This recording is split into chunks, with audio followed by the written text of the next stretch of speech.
deceased ones, to all the pious believers that departed from this world, to the souls of the oppressed in the world that being taken without mercy, let us recite for their pure souls and spirits ثواب سورة المباركة الفاتحة. بسم الله.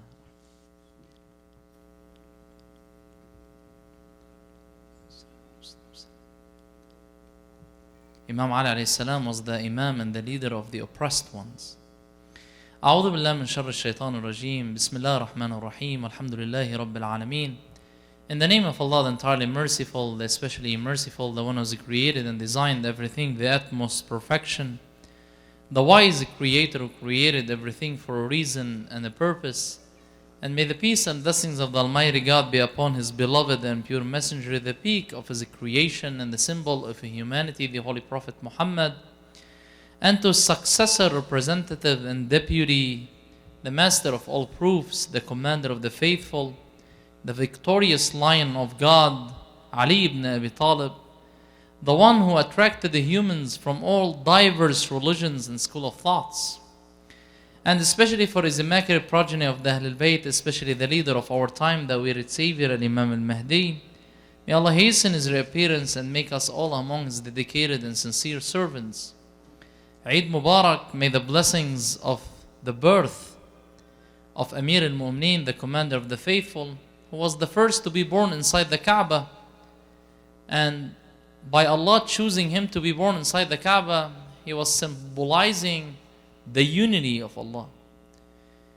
And wishing for all the generation joyous occasion, may Allah bring blessings and peace and justice to all the Muslims around the world. And I believe the only way to spread justice and peace is sometimes by knowledge, sometimes by wisdom, by light, by kindness, and sometimes by strength and power. Now, Ali alayhi salam, we all love Ali. Every human being who studied the character and personality of Ali ibn Abi Talib was attracted to that character and personality, that we are proud as a human beings that we were able to know this personality from the moment we were born. Alhamdulillah. Sallu ala Muhammad wa ali Muhammad.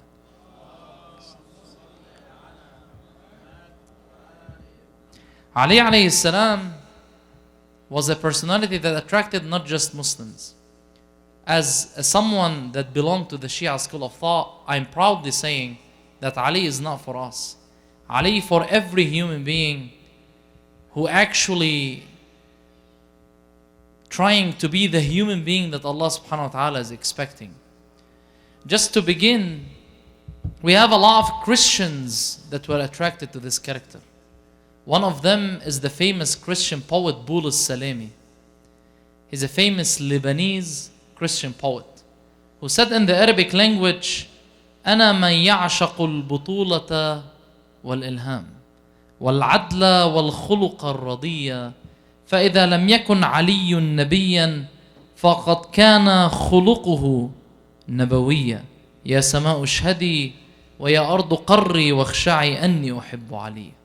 This poet said in English language, I am the passionate about championship, inspiration, justice, and pleasing the Creator. If Ali wasn't the prophet, then definitely his character was prophetic. O sky testify and O earth submit and surrender that I love Ali. Then that Christian poet, the Lebanese, will say that Ali doesn't belong just to the Shias or to the ones who actually followed him. He said, لا تقل شيعة هواة علي إن في كل منصف شيعية. He said, do not say that Shias are the lovers, are the only lovers and the ones who are inspired by Ali.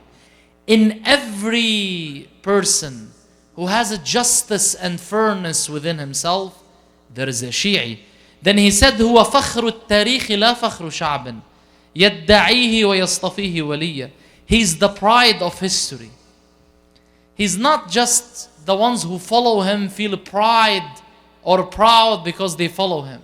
He's the pride of the history of mankind.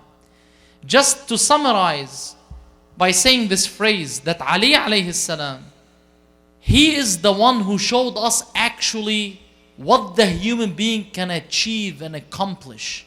He showed us the true potential of being a human being. Ali, we are not biased as followers of Shi'ism by loving and following him. He actually convinced us that he was number one in everything. That's why he continued saying, جلجل الحق في المسيحي حتى عاد من فرط حبه علوي. He said that Christians, truth was instilled in every Christian until he returned as a lover for Ali. Now when it comes to our brothers and sisters in the Sunni school of thought, that we all believe as Muslims that we love and we admire and we respect and we value the progeny of the Prophet. If you actually went to the Sunni scholars like Al-Khawarizmi, when he narrated the Prophet saying, من أحب عليا قبل الله منه صلاته وصيامه وقيامه واستجاب دعاءه. He is saying, by Allah, Al-Khawarizmi quoting the Prophet saying, whoever loves Ali, God will accept his prayer and fasting and standing and supplication will be answered.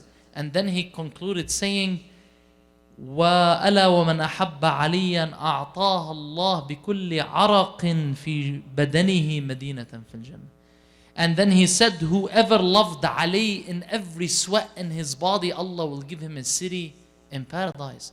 Those are our dear respected Sunni scholars quoting the Prophet from Sunni books. And that's why he said, إن ملك الموت, Khawarizmi quoting the Prophet, إن ملك الموت يترحم على محبي علي عليه السلام كما يترحم على الأنبياء. The angel of death himself will be treating the lovers of Ali with mercy as he treated the prophets with mercy. And still he's saying the lovers and he didn't say the followers. And then he said, إن السعيد كل السعد من أحب عليا في حياته وفي مماته. The true happiness is loving Ali in this world and in the afterlife. And then, subhanallah, concluded Al-Khawarizmi saying, لو اجتمع الناس على حب علي بن أبي طالب لما خلق الله النار. If people gathered or rotated, revolved under the love of Ali alayhi salam, Allah wouldn't need to create the hellfire. To that extent, the guidance and the words of Ali are important for us to always be on the straight path of Allah subhanahu wa ta'ala. And there is no exaggeration when we say that one of the masadiq as-sirat al-mustaqim, one of the practical interpretation for who is sirat al-mustaqim is Ali alayhi salam. And subhanallah, in our Sunni and Shia school of thought, we have this hadith, Ya Ali, لا يحبك إلا مؤمن ولا يبغضك إلا كافر ومنافق. Oh Ali, none can love you except a sincere, devoted, faithful believer. And who hates you is none but a hypocrite and a kafir polytheist. Now you ask me how. I will tell you simply. We have this famous verse in the Quran Kareem saying that after we die, nothing will benefit us. No money, no children, no connections, except having a pure good heart to stand before Allah subhanahu wa ta'ala, holding that heart. يوم لا ينفع مال ولا بنون إلا من أتى الله بقلب سليم. Now, subhanallah, naturally every human being is attracted toward perfection. Naturally we are attracted toward perfection. Now yes, unfortunately, many of our dear youth nowadays, you ask them what is a perfect thing for you. Some of them, they look at the outside, especially when they are trying to get married, for example. So they look at the outside beauty and they forget the mental side of that spouse or the spiritual side of that spouse. So we have physical, mental, spiritual. So many of our youth, they focus on the physical and they forget the mental and spiritual. And after they interact with that individual, because Amir al-Mu'mineen, Imam Ali alayhi salam said, talk and then you will be known. So I'm unable to know your identity until I hear the content coming out from your mind and heart. So perfection in life, usually in Islam, we focus on values, virtues, and the actual understanding of life and death in the mind of that human being. So your actual beauty, what consider you perfect, three things: values, virtues, knowledge. Now, Ali alayhi salam, one of the reasons why made me as an individual searching for the truth, to respect and love and admire and be attracted to him, that he is, I think, one of the only people on existed in human history that he gave us the realistic image of life. He is the one who showed us the real image of every concept.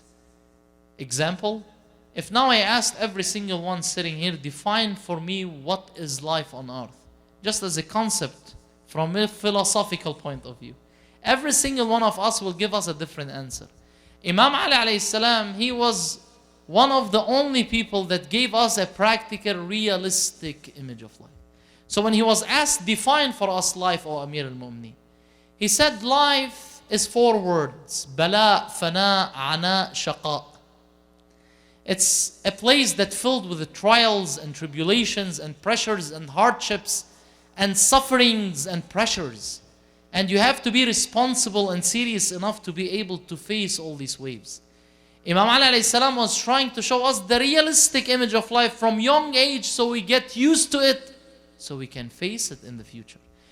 One of the mistakes that some parents will do, unfortunately, they will try, and I know they are working hard, to make sure that the life for their children is like heaven and paradise.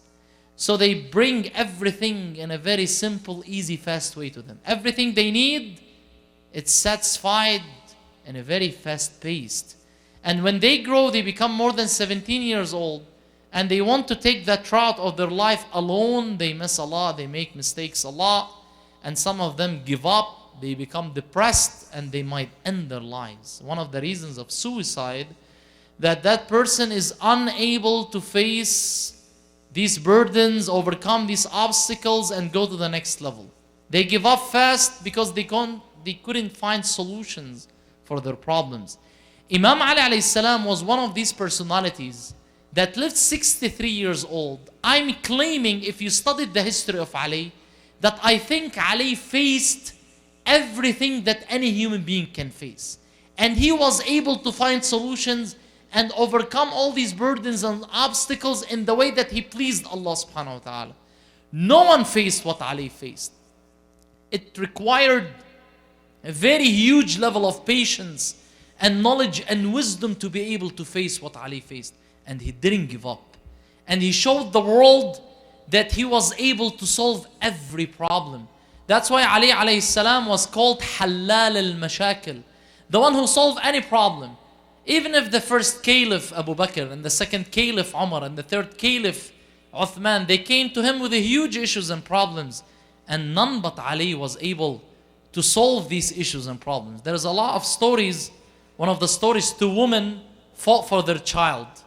So every woman will say, that's my child, and they made a scene in the middle of the city Medina, and Umar saw 2 women fighting for a child. They didn't have DNA test to identify this child for whose mother. Then he called Ali alayhi salam. Ali came and he started reminding them to fear God, to be pious. You will stand one day on Judgment Day. Lying is a major sin. But no one listened. And they kept, this is my child, this is her child. Then Ali alayhi salam, he winked to the guard. He tried to solve it. But he's trying to solve it in an indirect way, making a tricky scene to solve this issue. He told the guard, cut the boy into 2 halves and give every mother a half. Then one of the mothers said, no, O Commander of the Faithful, I don't want that child anymore. Give it to the other woman. Then Ali said, this is the mother. Why this is the mother? Because none but the actual mother of the child, that she will choose, okay, I don't want him, but keep them alive, or keep him alive. That's the actual mother. Imam Ali alayhi salam has tens of stories like that, solving issues in the time of the first, second, and third caliph. And that realistic image of life, he gave it and taught it to Sayyidah Zainab alayhi salam. That I think tonight or tomorrow is the annual commemoration of her martyrdom and death. We consider Zainab salamullah alayha shaheeda, a witness on Judgment Day. That Sayyidah Zainab, after she faced Karbala, and Karbala, I don't think, if you now compare what you're suffering from to Karbala, it will be, I think, 0.01% of what Karbala actually is. Now, Sayyidah Zainab, after she was taken, and we know that famous story when Ubaidullah ibn Ziyad asked her, how did you see how God did to your brothers and to your family? And she said, I saw nothing but beauty. Allahu Akbar. Karbala, cutting heads, cutting hands, destroying Gaza and burning it. For Zainab is nothing but a beauty. Where's the beauty of what Zainab is seeing? Now, I believe in Islam that the difference between believers and non-believers, that believers and non-believers, they all face the same exact problems. We are living in the same world. We are being exposed to the same system, and we are all being tested the same. So if you're a husband, wife, you're a son, daughter at home, you have a school, you have a career to pursue, you have life to succeed in it, we are all facing the same waves. But the difference between the believer and the non-believer, that the believer has the Spirit of God in every test. And he sees everything from the eye of Allah subhanahu wa ta'ala. And that's what makes these tests easy for us. That we see Allah as Imam Ali alayhi salam saw Allah in everything. He is the one who said, Amir al-Mu'mineen, I saw nothing, but I saw God behind it, in front of it, on the right and the left. Imam Ali, when he used to look at anything, he see God 360 around it. He saw nothing but Allah, but not from this physical eye, from the spiritual insight within, the eye of the heart, what we call it al-basira. He gave Sayyidah Zainab that. That's what made Sayyidah Zainab that hero in Karbala. That's what made Sayyidah Zainab very strong, responsible, serious, and to add this word, independent. Actually, realistically independent. Zainab salamullah alayha was the media that spread Karbala and kept the truth. And what Ahlul Bayt alayhim salam were doing all their lives. Read them from the actual heart that filled with love. They were doing nothing but supporting the oppressed, defending the oppressed, and standing against the oppressors. Let me tell you something. Imam Ali alayhi salam, when he became the fourth caliph, he was sitting with Ibn Abbas. Ibn Abbas is a respected figure in Sunni and Shia school of thought. And he told Ibn Abbas, Amir al-Mu'mineen was fixing his sandals, putting it together. And he looked at Ibn Abbas. He said, oh Ibn Abbas, what do you think caliphate worth for me in my eye? What is the value of caliphate in my eye? So yes, the first, second, third caliph, all Muslims were seeking that position in the Islamic world. And Imam Ali, after he became caliph, is asking Ibn Abbas, how do you think caliphate worth in my eye? Then Ibn Abbas asked Imam Ali alayhi salam, what? Imam Ali answered and replied, it's lower than the sandals. If I won't hold justice high and defeat injustice, I wouldn't seek that position in the Islamic nation. So I became the caliph for two reasons: enjoining what is good and forbidding what is evil. Sallu ala Muhammad wa ali Muhammad.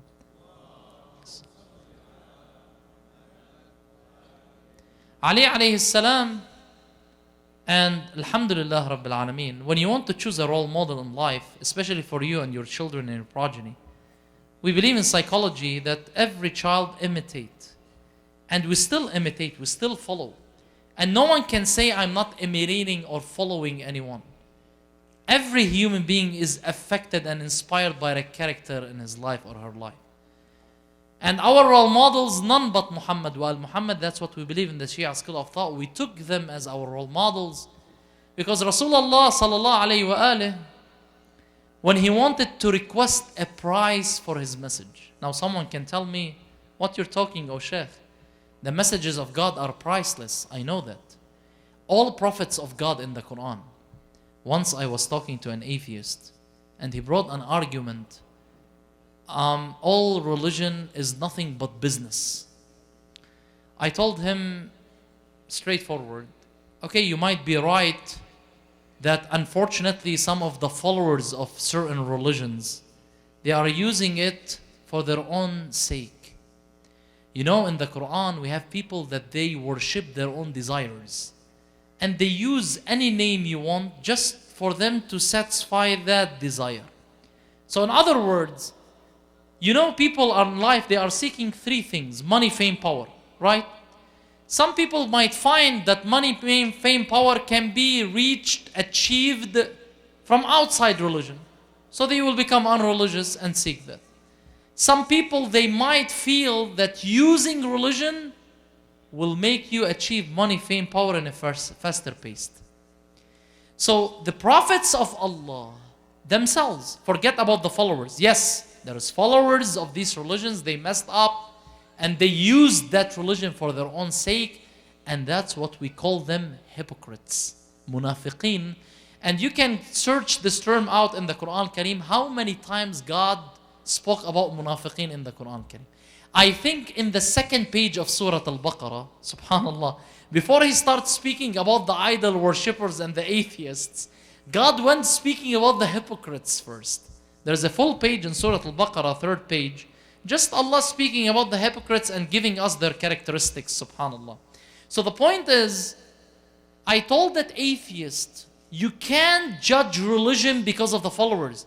You have to go either to the teachings and instructions of that religion or go to the prophets themselves.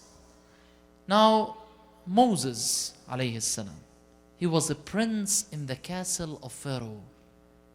He had all the power in Egypt in that time. And Egypt was the mother of all countries, or the mother of the world in that time. She was one of the greatest cities ever existed in that civilization. And Moses, he lost all of that just for the sake to preach the message of Allah. Jesus, his stone was his pillow, as Imam Ali alayhi salam described Jesus.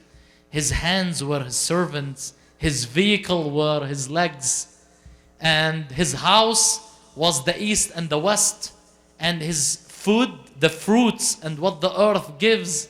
So he was living in the woods and the forest. That's Isa alayhi salam. He didn't gain anything from his message, but being followed and threatened and so on and so forth. Muhammad sallallahu alayhi wa alayhi, at the age of 39, 40, his name was brought for him to become the king of Quraysh.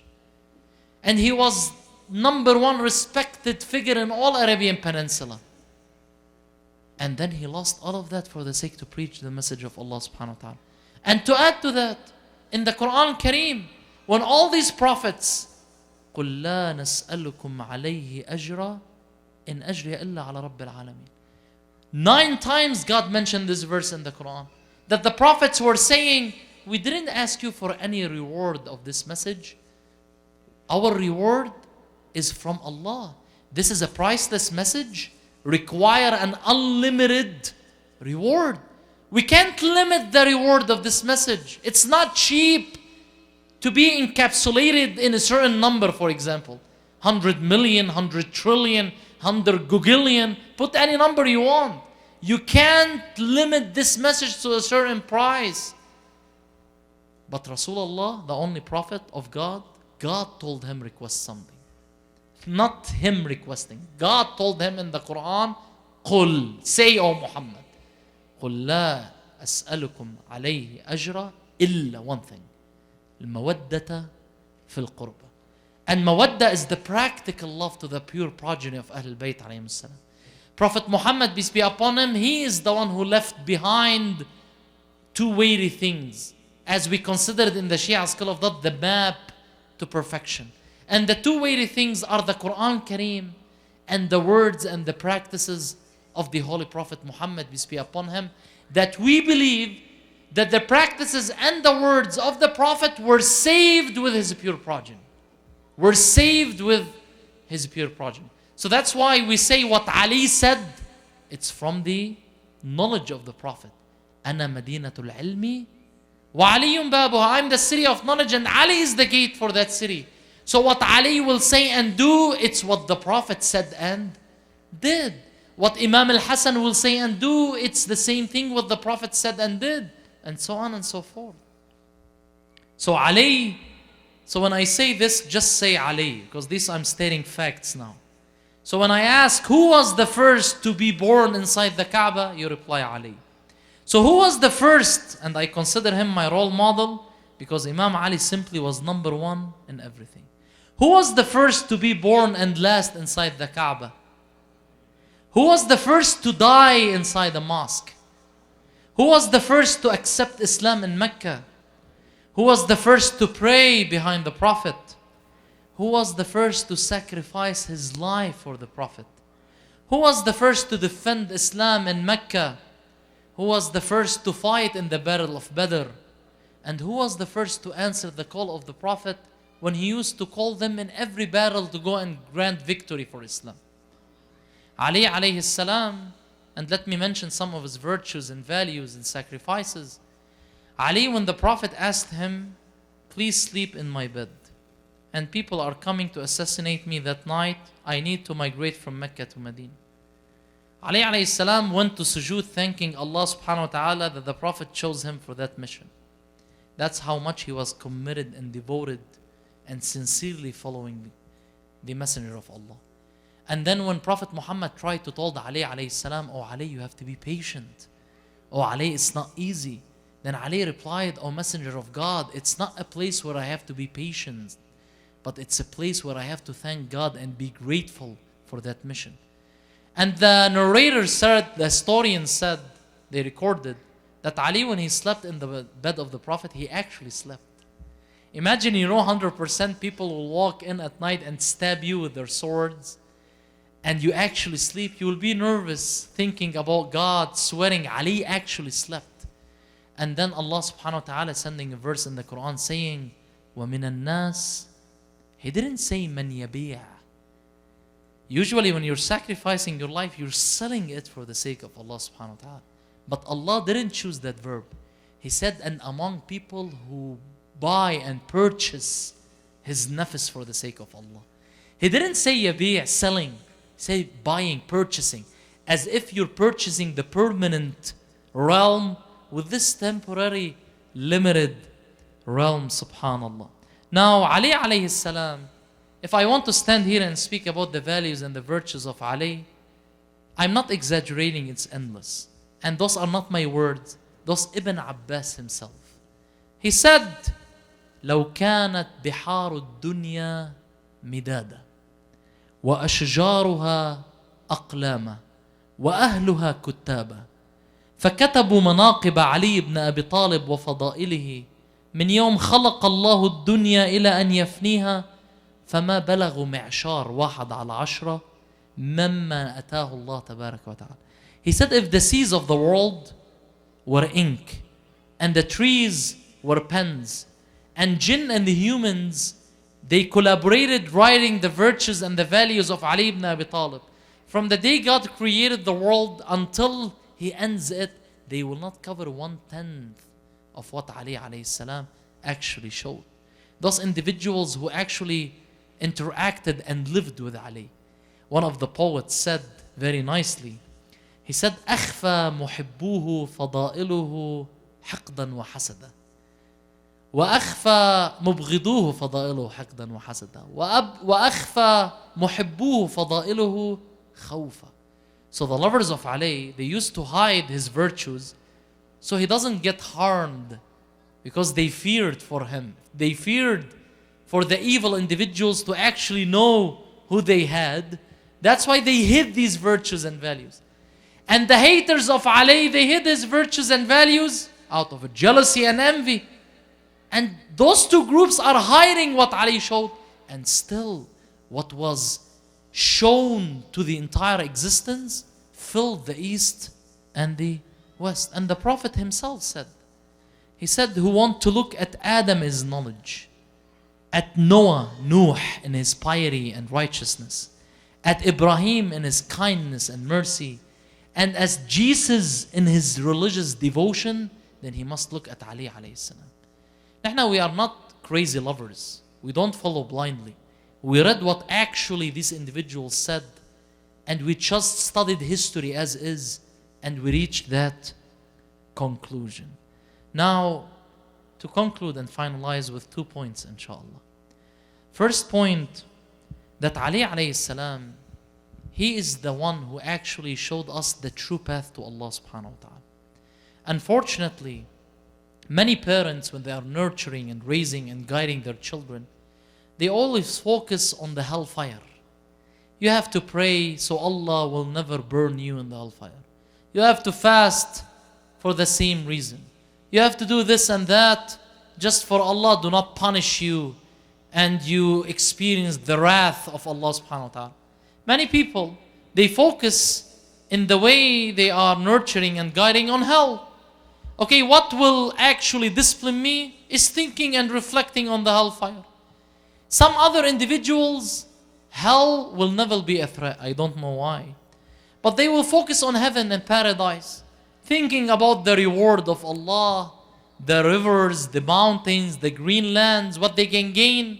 So that individual, you will tell him, okay, if you did this prayer, God will give you this. This is the only way to convince that individual, please pray or fast in this day, and so on and so forth. And Ahlul Bayt use these incentives. I consider these incentives. So it's a way to motivate you to become more religious, to spiritually grow in the eye of Allah subhanahu wa ta'ala. But we find Ali alayhi salam, in his words and practices, he didn't actually care about either hell or heaven. He used to tell Allah, oh Allah, I didn't worship you because I feared your hell.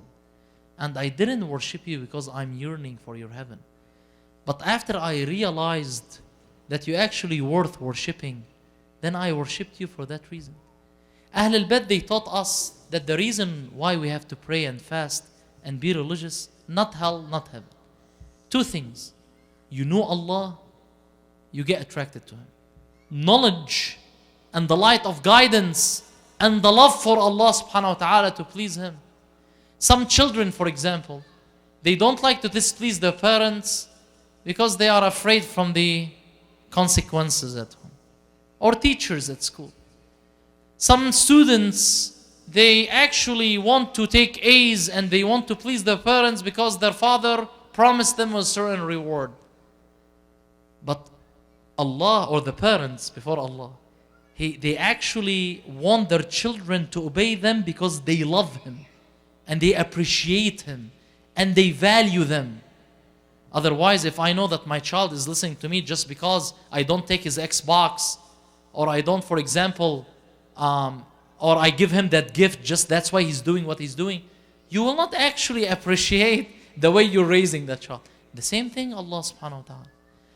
Allah, when He sees His servants, they just praying because they are afraid from His hell, Allah will still say that these individuals, they didn't actually understood the actual reason why I created them.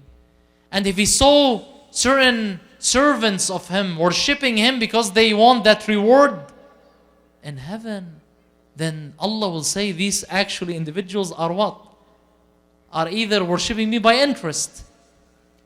Allah actually wants us to worship Him because we knew Him and we loved Him. Because Imam Zayn al-Abidin said it straightforward. He said that if you actually knew Allah and loved Allah and obeyed Allah because you're attracted to Him, Allah will give you everything. أعطني جميع خير الدنيا وجميع خير الآخرة. Give me all the good in this world and the afterlife. And oh Allah, protect me and prevent all the evil of this life and the afterlife. When you actually pray to Allah, you know that He will give you an unlimited amount of blessings and reward.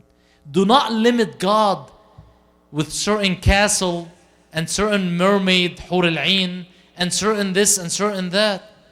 When you're talking to God, you know that you're talking to an unlimited source of blessings that He can give you everything you're asking for. Ali alayhi salam, last point.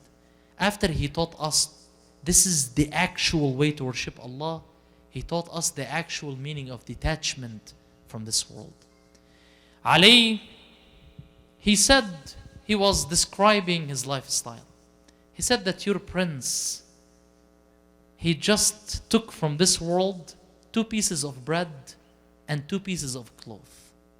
So he was speaking about his detachment and contentment.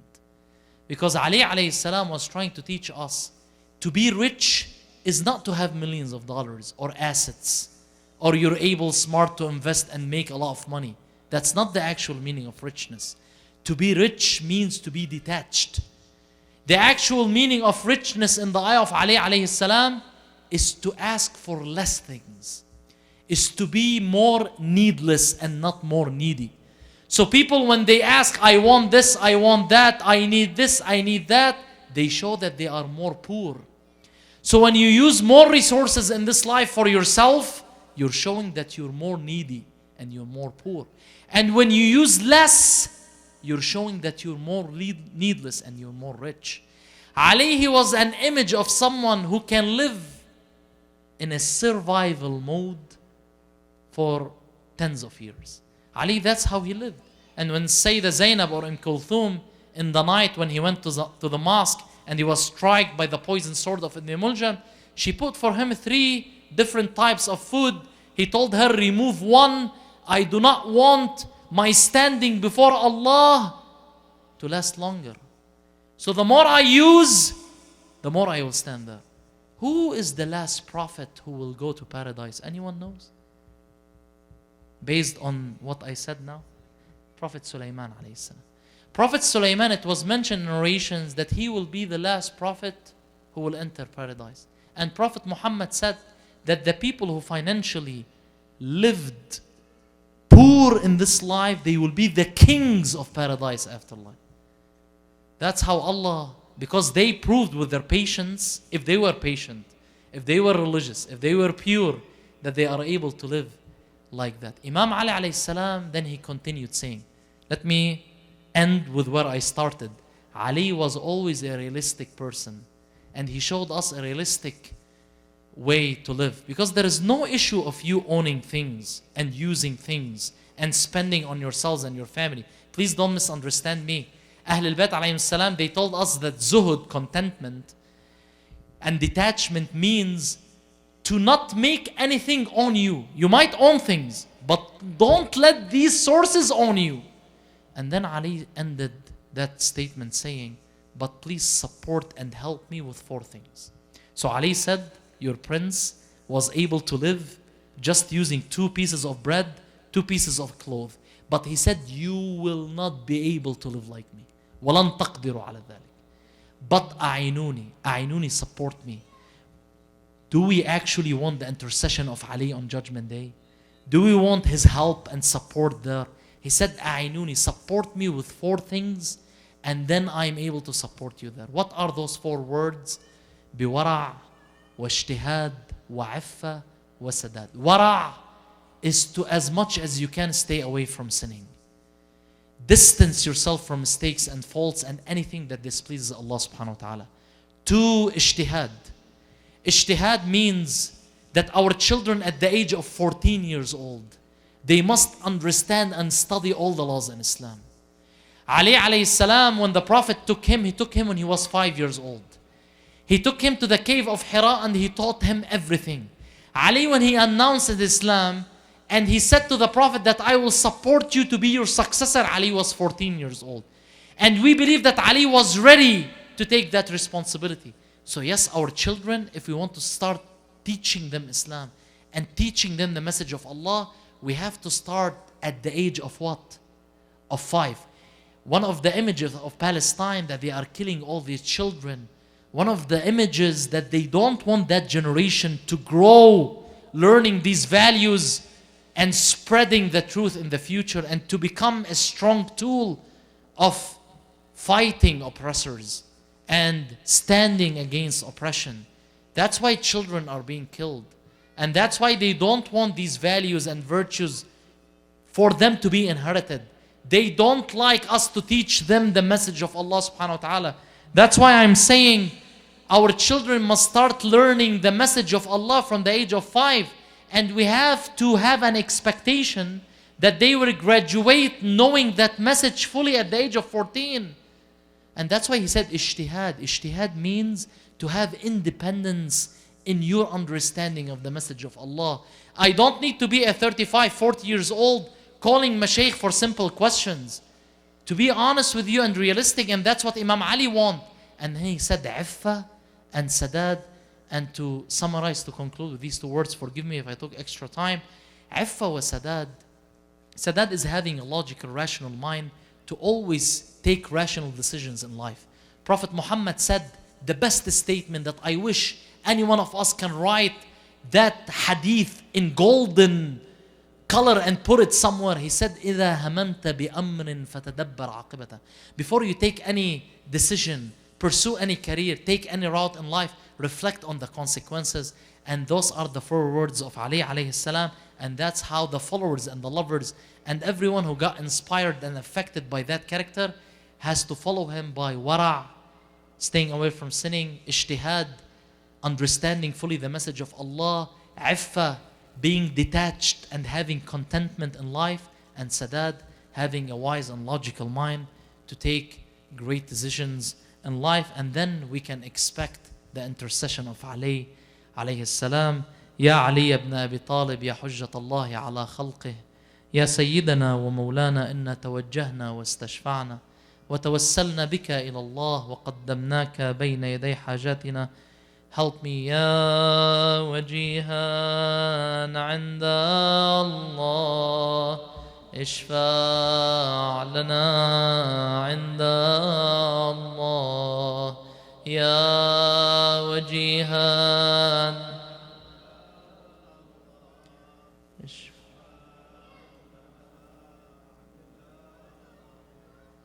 يا الله يا الله يا الله. Again, Al-Fatiha لأرواح الشهداء العلماء الأبرياء. To all the oppressed, we send the reward of recitation of chapter Al-Fatiha after salawat ala Muhammad wa ali Muhammad.